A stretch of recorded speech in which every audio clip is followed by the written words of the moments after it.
Olá, internauta estudante, tudo bem? Aqui é o professor Paulo Góes e mais o Filosofando Física. E dessa vez nós vamos continuar então a parte de exercícios que estamos fazendo há algum tempo já, e agora dessa vez é para falar sobre exercícios de padrões de massa. Isso, vamos pegar então o quilograma. A gente já falou do segundo, do padrão de tempo, já falamos do padrão de comprimento, que é o metro, e agora estamos aqui no padrão de massa, que é quilo. E aí vai ter algumas conversões, vamos pegar conversões de massa de objetos de muito massivos e aqueles com menos massa, né, bem pequenininho. Isso mesmo, isso aí. Espero que vocês gostem, tem exercícios bem interessantes aí. E no final nós vamos apenas falar como que o Birô Internacional de Pesos e Medidas define a massa e como que ele definiu lá no passado e como que ela é definida hoje, beleza? Espero que vocês gostem, bons estudos. Antes de falar dos exercícios, já vamos comentar aqui aqueles objetos que a gente tem, que já conhecemos as medidas deles, né, de massa, qual é a medida de massa deles, e a gente só vai colocar essas medidas em quilograma. Lembrando que quilograma é a nossa unidade padrão, certo? Do sistema internacional, e por isso nós usamos quilograma, beleza? Então vamos converter todos esses objetos que a gente já conhece em unidades de quilograma. A gente vai saber a massa deles em quilograma, mesmo sendo massas muito grandes ou muito pequenas, quer ver? Vamos nessa, se liga aí. Por exemplo, a gente começa aqui com o universo conhecido. O universo conhecido em quilos, tá ali, ó, 1 vezes 10 elevado a 53, a potência de 53 quilos, certo? Isso é a massa do universo conhecido, certo? Né? É o que a gente consegue estimar. Muito bem. Além disso, nós temos também a nossa galáxia, a Via Láctea. A Via Láctea tem uma massa de 2 vezes 10 elevado a 41 quilos. Né? Olha só como é grande, né? Uma massa imensa. O nosso Sol tem uma massa de 2 vezes 10 a 30 quilogramas, certo? Então já imagina aí. Lembrando que 1 tonelada são 1000 quilos. Então 1 tonelada é 1 vezes 10 ao cubo de quilo, certo? Então já vai mais ou menos entendendo quais são as medidas que nós estamos mostrando aqui. Temos aí também o valor da massa da Terra. A Terra tem uma massa de 6 vezes 10 elevado a 24 quilograma, beleza? Temos a Lua. Então a Lua tem uma massa de 7 vezes 10 elevado a 22 quilogramas. Aí temos uma pequena montanha. Uma pequena montanha deve ter uma massa aproximada de 1 vezes 10 elevado a 12 quilogramas. Um elefante tem uma massa de 5 vezes 10 elevado a 3 quilogramas, ou seja, 5 toneladas, certo? 5 toneladas é o que tem aproximadamente um elefante. Aí temos um humano. O humano tem aproximadamente 70 quilos, então é 7 vezes 10 elevado a 1. 7 vezes 10, certo? Que é aproximadamente 70 quilos. Muito bem. Temos um mosquito que tem uma massa aproximada de 1 vezes 10 a menos 5 quilogramas, né? Beleza? Aí temos uma bactéria com uma massa equivalente a 1 vezes 10 a menos 15 quilogramas, certo? E temos um átomo de urânio. Olha só a massa do átomo de urânio. É 4 vezes 10 a menos 25 quilogramas, né? E temos a massa de um próton, né? Que é bem pequenininha. Tá aqui, a massa de um próton é cerca de 2 vezes 10 a menos 27 quilogramas, beleza? E temos a massa de um elétron, para finalizar, que é aproximadamente 9 vezes 10 a menos 31 quilogramas, beleza? Então, como é que funciona aqui os exercícios? Vamos fazer já de cara uma comparação. E lembrando que essa aula aqui ela é recomendada para a turma que está iniciando o ensino da graduação, mas também aqui a gente fala para todo mundo, mesmo que seja ensino médio, ensino fundamental, a gente explica para todo mundo, beleza? Então, vamos lá, de novo. Uma pessoa em dieta perde 2 quilos por semana. Então, aqui a gente pede para encontrar a taxa média de massa perdida em miligramas a cada dia. Então, vamos lá. O que acontece? Em dia, como é que a gente calcula isso? A gente vê aqui primeiro que, ó, a gente tem que saber que 1 quilograma é a mesma coisa de 1000 gramas, beleza? Certo? Tudo bem isso pra você, né? Tudo bem, 1000 gramas. E 1 grama é igual a 1000 miligramas. A unidade que a gente tá querendo aqui agora é justamente miligramas. Então a gente vai trabalhar com miligramas, beleza? Então vamos lembrar aqui, logo 1 quilo, né, é 1 milhão de miligramas, que é a mesma coisa que 10 elevado a 6 miligramas, certo? Esse 10 elevado a 6 é a mesma coisa de 6 zeros, certo? Né? Então, né, isso a gente já falou outras vezes. Então, 2 quilogramas é igual a 2 vezes 10 elevado a 6 miligramas. Então, a gente pode deixar no cantinho aqui que 2 quilogramas é igual a 2 vezes 10 elevado a 6 miligramas, beleza? E a gente vai usar a unidade de miligramas, então vamos manter essa unidade de miligramas aí do lado. Mas podemos também deixar ele já como 2 milhões de miligramas. Até do jeito que você quiser, pro jeito que você quiser fazer conta, tá? Então vamos ver aqui o que é melhor para você. Nesse caso aqui, acho que a gente pode deixar assim. Lembra da aula passada? A gente falou de regra de 3. Aqui a gente vai usar também, porque na verdade essas aulas de padrões de metro, padrões de segundo, padrões de quilos, é mais uma questão de conversão. A gente trabalha com conversão. E quando a gente trabalha com conversões, a gente usa muito a regra de 3. Lembrando que a regra de 3 a gente chama de regra de 3 porque nós conhecemos 3 valores e não conhecemos um, né? E aí a gente tem essa ideia de regra de 3. Mas e aí a gente como é que faz isso? Só para lembrar aqui, recuperar, a gente normalmente vai multiplicar esses valores em cruz. Primeiro a gente coloca então em uma coluna aquilo que a gente está precisando, na outra aquilo que a gente está estudando também. Então, ou seja, aqui está dizendo o seguinte, que em 7 dias nós temos então 2 quilogramas perdidos. E a gente já está convertendo isso em miligrama, porque ele quer saber em miligrama, tá? Então a gente fala que em 7 dias nós temos então 2 milhões de miligramas, beleza? Aí ele pergunta, a gente está querendo saber agora quantos miligramas a gente perde por dia. Então, tá aí, a gente coloca então um dia igual a X, porque a gente vai ter que saber então qual é a quantidade. Nessa a gente multiplica em cruz. O que é multiplicar em cruz? É pegar esses valores cruzados e multiplicar, ou seja, 7 dias vezes X igual a 2 milhões vezes 1. Então a gente pode ver isso, ó, 2 milhões vezes 1. Então a gente pode basicamente deixar assim, ó.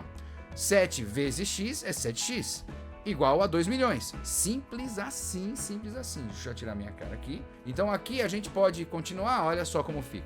Nesse caso a gente isola o X. Isolando o X a gente deixa então 2 milhões dividido por 7. Lembrando que você pode sim, aqui no ensino de graduação, nós podemos usar sim a calculadora, certo? E como a gente pode usar a calculadora, nós vamos usar a calculadora. Então vamos lá, 2 milhões dividido por 7. Beleza? Aqui é a calculadora do Windows, calculadora a gente usa científica, mas nesse caso pode ser qualquer uma, pode ser a calculadora básica também. E aqui vai dar o resultado de 285.714. Tá aqui, ó, 285.714,3. Eu pus aqui 3 porque tá ali, né? Você pode ver na calculadora, tá dizendo que é 285. A gente já arredonda, já que é 2,8, a gente já arredonda para 3. Então a gente perde então nesse caso, tem uma taxa de perda de aproximadamente aqui do 285.714,3 miligramas por dia. Então a gente vê aqui que pra gente saber quantas horas tem, né? Quantos minutos tem, a gente pega os 168 horas, multiplica por 60 minutos, 10.080 minutos. Pega aí o 10.080 minutos, que é equivalente a uma semana, vê que a gente gasta 2 quilos, que é a mesma coisa de 2 milhões de miligramas. E se a gente equiparar com 1 minuto, quantos miligramas a gente perde? Então, aí tá aí, é só fazer multiplicação em cruz de novo. Tá aí, põe aí então 10.080 vezes X, igual a 2 milhões vezes 1, que é 2 milhões, e a gente faz aquela conta simples também, né? Colocando aqui novamente, aqui, ó, o X é igual a 2 milhões dividido por 10.080, voltando então aqui para a calculadora, que a gente está sempre com a permissão da calculadora, porque estamos no início do ensino da graduação. Lembrando que ensino médio não usa calculadora. Ensino médio você tem que treinar para o vestibular que não permite calculadora. E aqui tem a resposta, né, das 198,4 miligramas por minuto. Vamos lá. Densidade é definida como massa por unidade de volume, beleza? Muito bem. Se uma estimativa grosseira de densidade média da Terra é de 5,5 vezes 10 ao cubo de quilo por metro cúbico, e a Terra é considerada como uma esfera de raio de 6,37 vezes 10 elevado a 6 metros, né? Então, calcule a massa da Terra. Olha aí que legal. Como é que vocês acham que dá para calcular a massa da Terra tendo apenas esses valores aí? A densidade de qualquer coisa é a massa dividido pelo volume dele, né? Dessa coisa, beleza? Então é assim que pensa. Então, já que é isso, ele tá perguntando da massa da Terra, ele já deu a densidade, né? Beleza? Falta saber o volume, pelo que eu entendi aqui, certo? O volume. Então, como é que você descobre o volume? O volume, o que ele diz? Qual que é a característica que ele diz? Se você é terraplanista, não vai entender. Essa questão aqui é para quem é terrabolista, quem acha que a Terra é bola, né? Que é esfera, beleza? Então, se você é um terrabolista, você sabe que você tem que então descobrir o volume de uma esfera. Como é que você descobre um volume de uma esfera?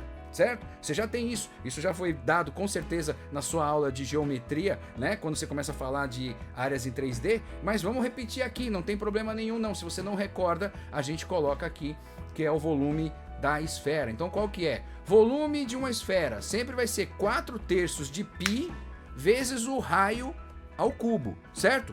Guarde isso. Então o volume de uma esfera sempre vai ser 4/3 de π vezes o raio ao cubo. Beleza? A gente já tem o raio, que já foi colocado aqui no enunciado, e aí basta com isso a gente encontra o volume da Terra. Encontrando o volume da Terra, a gente vai encontrar a massa por conta daquela equação da densidade, beleza? Vamos aí? Segue o jogo então, vamos seguir. O que acontece? Tá aqui, ó, volume da Terra então vai ser 4/3 de π vezes o raio. Qual que é o raio? Tá ali, ó, o raio é 6,37 vezes 10 elevado a 6, certo? Aí a gente multiplica aqui também, eleva ao cubo esse valor do raio. 6,37 ao cubo. Como é que você põe ao cubo numa calculadora científica? Você já sabe qual é o quadrado, né? O quadrado é esse x elevado ao quadrado. Aí você eleva o seu valor que você acabou de digitar ao quadrado, certo? Por exemplo, se fosse o quadrado, estaria aqui. Mas não é o quadrado que a gente quer é o cubo. Ó, veja que tem que ser calculadora científica, tá? Porque se você tiver na calculadora padrão, ó, você só tem, ainda algumas calculadoras padrões vêm com o ao quadrado, mas algumas nem vêm ao quadrado. Então você usa a calculadora científica, né, que pode ser calculadora de mesa ou calculadora mesmo digital, dá pra ter. E aí você tem que saber como é que você faz para elevar o cubo. Para elevar o cubo você usa esse botãozinho aqui, ó, que é o botão que tem o x elevado a y. O que é esse x elevado a y? O x é o número que você vai colocar aqui que você quer elevar ao cubo, por exemplo. Por exemplo, quero elevar esse 6,37 ao cubo. E aqui eu faço o quê? Eu ponho aqui, eu clico nesse x elevado a y e ele vai me perguntar qual que vai ser o y. Então, é isso. Então você põe o número que você quer elevar ao cubo, né, primeiro. Depois você aperta o botão x elevado a y para informar qual é o valor de y. Nesse caso, o y nosso é 3. Porque a gente quer levar o cubo. Se você quiser levar a quarta, você põe 4. Se quer levar a quinta, você põe 5. Você põe qualquer número aqui, elevado a qualquer número aqui que vai dar certo, certo? Então, nesse caso, nós temos 6,37 e a gente quer que ele fique ao cubo. Então, de novo, então a gente põe o valor que a gente quer levar ao cubo, clica nesse botão da calculadora científica que é x elevado a y para digitar qual é o valor de y. Então, aqui a gente agora digita o valor de y, que é 3. Beleza? E ao fazer isso, pode dar o Enter, ele vai dizer que é 258,47, beleza? Então vai dar 258,47, isso aqui já é ao cubo. E aí, como é que fica o 10 elevado a 6 ao cubo, né? 10 elevado a 6 ao cubo.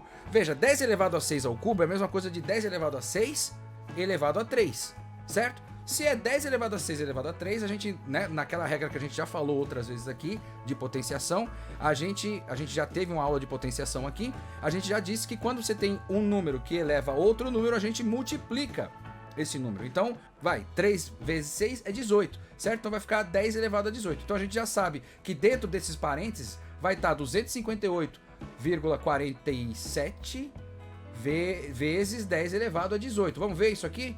Tá aí, ó. É isso mesmo, certo? 258,47, no caso que a gente arredondou para 5, então 258,5 vezes 10 elevado a 18. Pode continuar aqui, a gente já sabe o valor de π. Vamos colocar também na calculadora. Vamos aproveitar aqui a calculadora que está aqui. A gente agora resolve na calculadora. Como é que funciona? Aqui, ó, 4, também a sua calculadora científica tem o π. Talvez a sua calculadora padrão não tenha. Vamos ver. A calculadora padrão não tem π, ó. Entende? Então não adianta. Aqui você até pode colocar, porque você sabe o valor de π, né? O π é 3,14, certo? Só que quando você está na calculadora científica é mais legal, porque na calculadora científica você vê exatamente quanto que é o π. Então, por exemplo, você quer aqui o 4/3 de π, certo? Então você pode vir aqui direto, ó, 4 dividido por 3, que é o 4/3, né? Por exemplo, você pode dar um Enter aqui, vai dar isso aí. Multiplicado por π, quanto que é o π? Você clica aqui, ó, tem um botão, o botão π. Com esse botão π, ao clicar o botão π, ele já vai trazer na tua tela o valor de π completo aqui, entende? Então é 3,14, 15, 9, 2 e assim vai infinitamente, certo? Entende? Então beleza. Então, de novo, quando você precisar de um valor de π, na sua calculadora científica, basta que você clique o valor de π. E aí ele vai multiplicar do jeito que quiser. Aqui ele vai dar o valor completo, não só o 3,14 que a gente conhece. É o 3,14, 15, 9 e assim vai, todos os números possíveis que cabem dentro dessa calculadora. Beleza? Então vamos aí, agora vamos resolver aqui de vez. Então 4 dividido por 3, certo? Multiplicado pelo π, ou seja, já direto o π aqui, ó, pronto. Vezes, aí vem multiplicado de novo, né? Multiplicado por 258 e meio, 258 e meio. Só deixa isso aqui, já tá bom.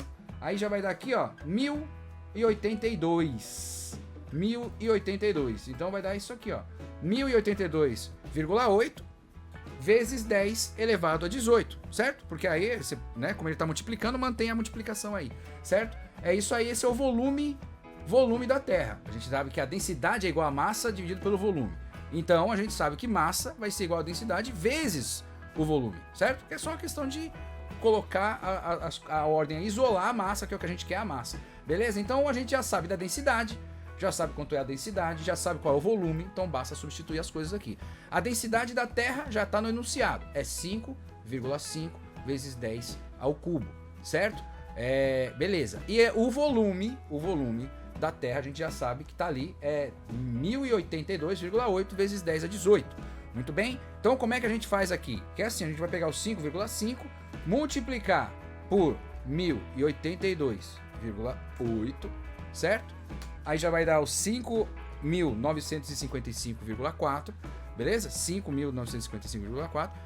E quando a gente tem potências com bases iguais, no caso 10 elevado ao cubo vezes 10 elevado a 18, a gente simplesmente soma os expoentes, certo? Então vai ficar 10 elevado a 18 mais 3, que é 21, certo? Então vamos seguir a história. O que acontece? Está aqui, ó, 5.900, então a massa da Terra em quilos, né? Vai ser 5.955,4 vezes 10 elevado a 21. Lembra-se que na notação científica a gente só deixa um valor significativo ali na casa das unidades. O resto a gente põe depois da vírgula. Então aqui tá 5.955. A gente tem que deixar como 5,95, por exemplo. Ao fazer isso, a gente vai ter então uma outra unidade de potência aqui. A gente tem uma outra potência de 10 aqui. Então a gente vai fazer, ó, 5,95 vezes 10 elevado a 3 vezes 10 elevado a 21, certo? Então basta de novo somar aqui, certo? Esse 10 elevado a 3 é porque na verdade o número, lembra, era 5.955. Como a gente vai usar, vai deixar isso em notação científica, e a notação científica só permite um dígito antes da vírgula, então a gente põe assim, beleza? Vamos lá. Aí então a massa da Terra, para finalizar, é 5,95 vezes 10 elevado a 24, certo? Que é o 10 elevado a 21, 21 mais 3 no caso, né? Então 10 elevado a 24. Beleza? Muito bem. A gente falou do volume da Terra, falamos da massa da Terra. Olha que bacana agora, meu. Agora tá legal, Porque agora a gente vai falar da massa de um átomo, cara. Olha só que legal, bicho. A gente vai falar então agora do volume de um átomo. A gente falou primeiro da massa da Terra, que é algo extremamente muito grande. Não é a mesma coisa de você ir no mercado e pegar 1 kg de arroz, né? 2 kg de feijão, né? Não tem isso. Nós estamos falando de coisas pesadas e agora coisas muito leves, né? Mas que tudo tem massa. Leve, mas tem massa. Então vamos ver quais são as massas aqui. Vamos lá, densidade, de novo, repetindo, né? Igual a gente falou no começo do outro exercício, tá aqui, ó. Densidade é definida como massa por unidade de volume. A densidade do ferro é de 7,87 kg por metro cúbico, beleza? E a massa de um átomo de ferro é de 9,27 vezes 10 elevado a menos 26 kg. Olha só como é pequenininha essa massa, pequenininha, né? Então vamos lá, se átomos são cúbicos, já vamos imaginar isso. Se átomos são cúbicos e fortemente embalados, como se fosse uma caixinha, qual é o volume de um átomo de ferro? Então vem aqui, ó, densidade é igual a massa dividido pelo volume. Volume é igual a massa dividido pela densidade. Apenas uma questão matemática aqui, sem nenhuma dificuldade, eu acredito, né? Caso tenha dificuldade, por favor, mencione aí, por gentileza. E aqui vem o volume do ferro, tá aqui, ó. Como é que é o volume do ferro? Como é que a gente descobre, então? Já que o volume é igual a massa dividido por densidade, a gente sabe qual é a massa do ferro. A massa do ferro é 9,27 vezes 10 a menos 26, dividido pela densidade, que é 7,87. 9,27 dividido por 7,87. certo? Aí vai dar 1,18. 1,18 vezes 10 a menos 26. Não mudou nada, certo? Aqui já pegou até 3K, então 1,178, certo? Vezes 10 a menos 26 metro cúbico. Então agora a gente vai, com essa informação, a gente segue na outra pergunta, que é: qual é a distância? Olha essa pergunta, hein? Qual é a distância entre o centro de dois átomos adjacentes? Como é que funciona? Tá aqui, ó. Imagina isso aqui, ó. A gente já sabe que o volume do ferro, que a gente descobriu aqui no exercício anterior, o volume do ferro é 1,178 vezes 10 elevado a menos 26 metro cúbico. Beleza? Muito bem. Beleza. Esse é o ferro. É o ferro. Aí a gente tem aqui, então a gente pôs aqui um desenho. Um desenho pra gente imaginar, que já que são dois átomos adjacentes, então a gente imagina que a distância entre dois centros só pode ser igual a 2 raios, certo? Isso é meio que lógico, mas é bom a gente colocar aqui no desenho e a gente entender que é igual a 2 raios. E aí a gente tem que lembrar de novo da questão do volume da esfera. O volume de uma esfera é 4 terços de π vezes o raio ao cubo, beleza? O volume de uma esfera é 4 terços de π vezes o raio ao cubo. Nesse caso, a gente já sabe o volume do ferro. Então a gente vai pegar o volume do ferro, substituir aqui onde está o volume de uma esfera. A gente vai então, com isso, descobrir qual é o raio. E ao descobrir qual é o raio, aí sim a gente vai então descobrir, porque a gente só precisa aí depois multiplicar por 2, porque a gente vai descobrir a distância, certo? Então a gente tem que descobrir o raio. Nossa missão aqui é descobrir o raio do átomo de ferro. Vamos lá. Isso aqui, ó, vamos ver se isso aqui tá entendido para vocês. Vamos ver aí, vamos ver. Isso que eu coloquei na tela nada mais é do que o volume de uma esfera. Eu só reorganizei, porque eu quero pegar o raio. Então, para isolar o raio, o que a gente faz? Bom, a gente já tem o volume da esfera aqui, ó. Tem o volume da esfera, que eu chamei de volume de ferro. Veja que tá aqui, ó. Eu tô chamando de volume de ferro, ó. Tem um volume de ferro aqui, ó. Tem um volume de ferro. Beleza? Eu tenho o volume de ferro aqui. E eu pus, ó, o volume de ferro multiplicado por 3. Porque esse 3 que tá aqui embaixo, ele vai passar para cima multiplicando. Então fica 3 vezes o volume do ferro. E ele passa aqui, ó, tá dividido por 4π. Por que dividido por 4π? Porque aqui tem o 4π multiplicando e ele vai para baixo, então, dividindo. Sobrando, então, ficaria o r ao cubo. Só que r ao cubo, quando a gente quer tirar o cubo do r, fica aí raiz cúbica, então. Então a gente coloca tudo dentro de uma raiz cúbica. Beleza? Não, mas espero que tenha ficado claro essa etapa simples, que o que eu fiz foi só mudei o que eu quero para deixar o que eu preciso. Eu preciso só do raio. Eu só preciso do raio. Então, vamos deixar o raio isolado, beleza? E o volume do átomo de ferro tá ali. Então a gente já multiplica, então, né? Tem então o raio que a gente está procurando, o raio do ferro. Ele é então a raiz cúbica, né? E tem essa equaçãozinha aqui, ó. 3 vezes o volume do ferro, que é 1,178 vezes 10 a menos 26, dividido por 4π. Beleza. Na calculadora científica tem o que também na padrão não tem, e dá um pouco mais de trabalho. Por exemplo, você pode já chegar na científica e já fazer uma formulinha. Como é que funciona? Você mete um parênteses, ó. Você põe um parênteses aqui, e no parênteses você já vai resolver também. Então eu vou resolver essa equação já mais rapidamente. Se liga como? A gente vai fazer o seguinte, ó. Vai pegar aqui, ó, 3 vezes 1,178, fecha o parênteses, beleza? Fecha o parênteses. E vou dividir, aí eu quero dividir pelo que está embaixo, que é o 4π. Aí vem aqui, ó, dividido, põe aqui um dividido, abro o parênteses de novo, coloco 4, multiplico por π, que a gente já sabe que é o botãozinho aqui da calculadora científica, ó, π. Fecha o parênteses de novo e dá o Enter. Olha quanto dá. Aí, ó, que maravilha. Já faz a conta direto, manja, não adianta, porque senão, se você fizer na calculadora sem ser científica, você vai ter que fazer primeiro a parte de cima, anotar no papel, depois na parte de baixo, anotar no papel, depois fazer a divisão, entendeu? Aqui você já faz tudo direto, entende? Aqui você já faz tudo direto. Você vai multiplicando, você vai colocar em parênteses e aí só dá o Enter e ele resolve, beleza? Eu deixei apenas o 10 elevado a menos 26, porque depois a gente vai usar ele depois. Quer ver? Por exemplo, aqui, o resultado aqui deu 0,281, né? Mas 0, e lembrando, notação científica, a gente não deixa o 0, a gente deixa um número diferente de 0 e antes da vírgula, beleza? Então, a gente vai deixar aqui o 2, vai ficar 2,81. Se era 0,2 e agora está sendo 2,80, então, na verdade, é 2,80 vezes 10 elevado a menos 1.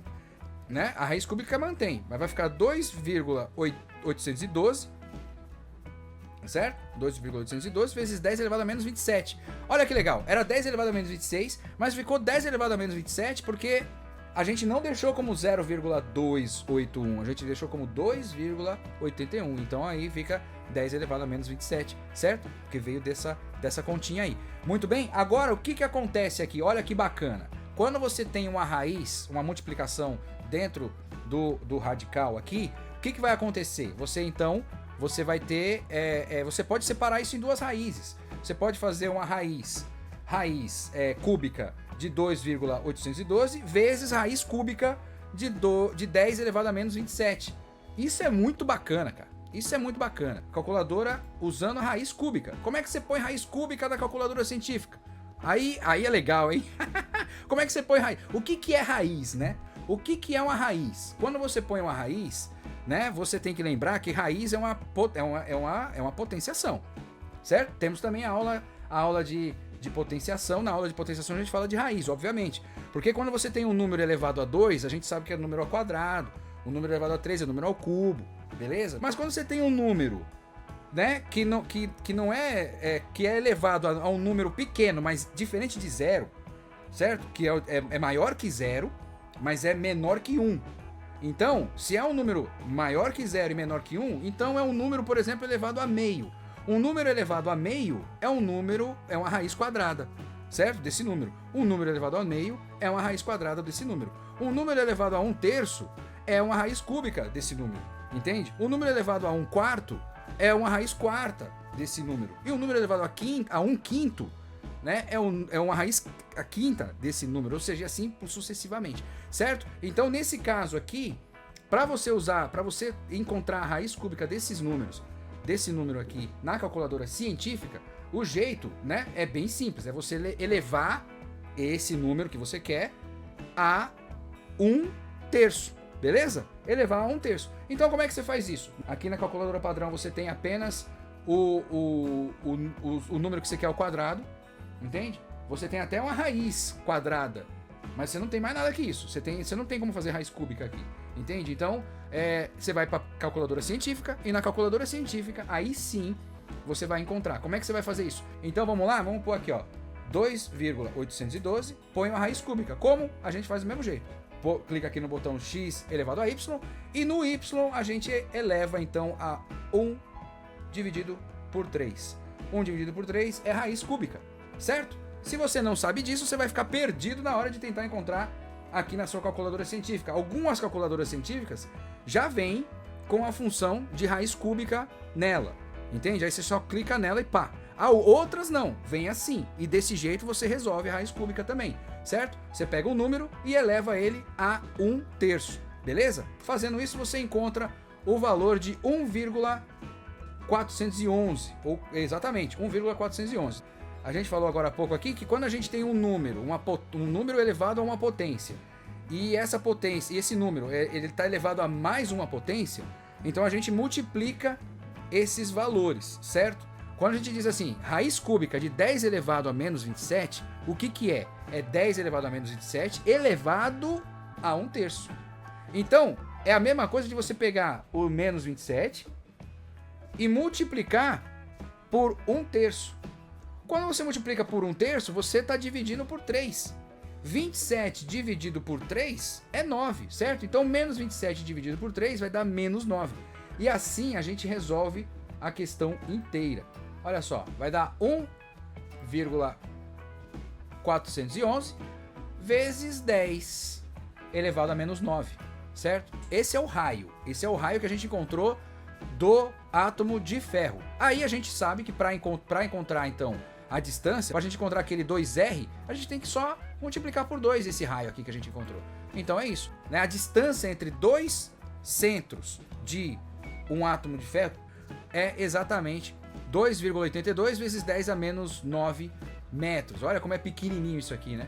o que é o quilograma? Veja, nas aulas anteriores nós falamos como que o Bureau Internacional de Pesos e Medidas definiu o que era o metro, né? A gente também falou como que o Bureau definiu o que era o segundo, e aqui a gente vai falar como que o Bureau definiu o quilo, porque ele também define isso tudo, certo? Lembrando que o Sistema Internacional de Pesos e Medidas, ele foi criado justamente para você poder falar a mesma língua em qualquer lugar do planeta, certo? Então não vai adiantar, por exemplo, ser igual no passado que você media tudo em pés, em mãos, em braços, em polegadas, não. Aqui é tudo, quando a gente vai ter unidade de comprimento é em metro, unidade de tempo é em segundo, unidade de massa, agora nós estamos falando de quilo, certo? É quilograma, certo? Então beleza, o quilograma, veja, quilograma se escreve com QU, hein? Não vai colocar quilo com K, tá? Beleza? Estamos falando quilograma em português, se escreve com QUI, certo? E aí, só que representa como KG,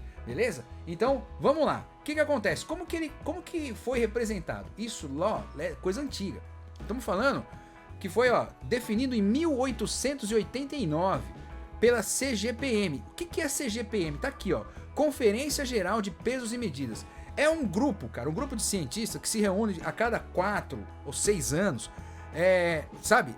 Ou a cada 6, 8 anos, enfim, a cada um período aí eles se reúnem para discutir as definições dos pesos e medidas, para organizar, para rebatizar, para redefinir os pesos e medidas. E isso é muito legal, cara, porque isso vai variando, né? Olha só a história aqui, a história do quilograma é bem interessante. Em 1889 eles definiram o quilograma, que ficou o mesmo até pouco tempo. Quer ver? Se liga, como que ele definiu? Eles pegaram uma liga, que eles achavam que essa liga era uma liga extremamente estável. Era uma liga de platina e irídio.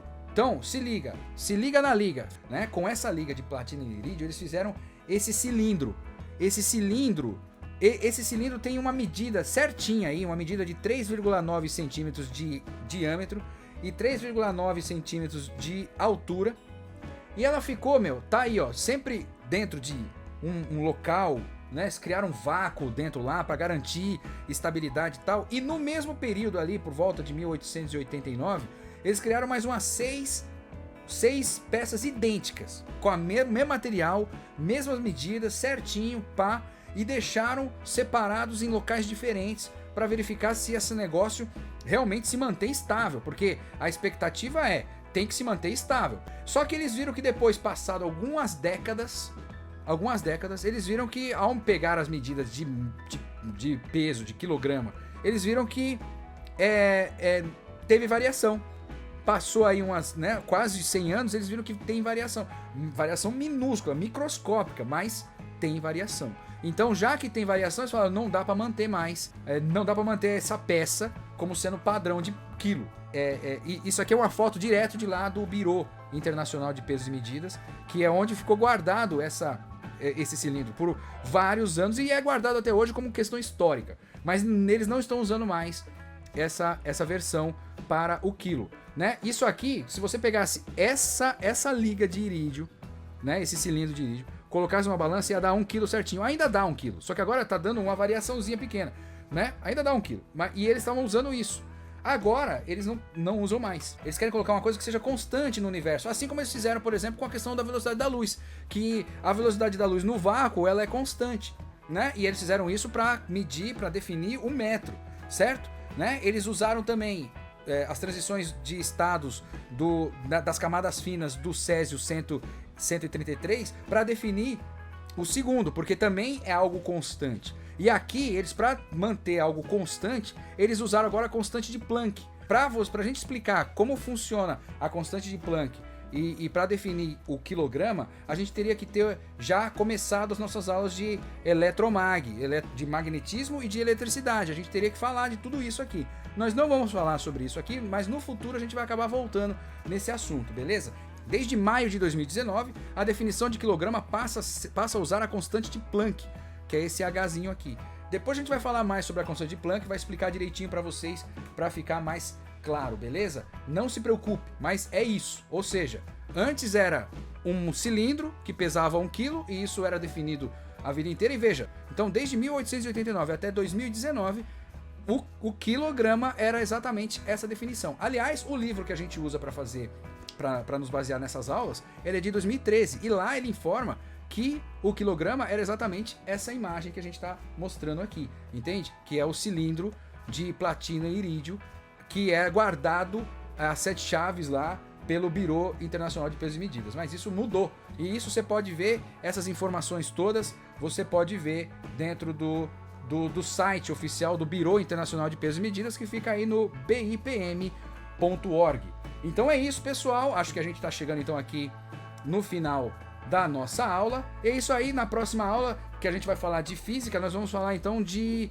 Agora que a gente já falou dos padrões de massa, tempo e comprimento, agora nós vamos falar de análise dimensional. Muito bom, a gente já teve uma aula de análise dimensional e agora nós vamos fazer exercícios de aula de análise dimensional. Muito bacana. Depois a gente vai entrar em exercício de vetores, beleza? Vamos aqui terminar aqui dando um tchau. Valeu, turma. Até a próxima aula. Bons estudos. Até mais.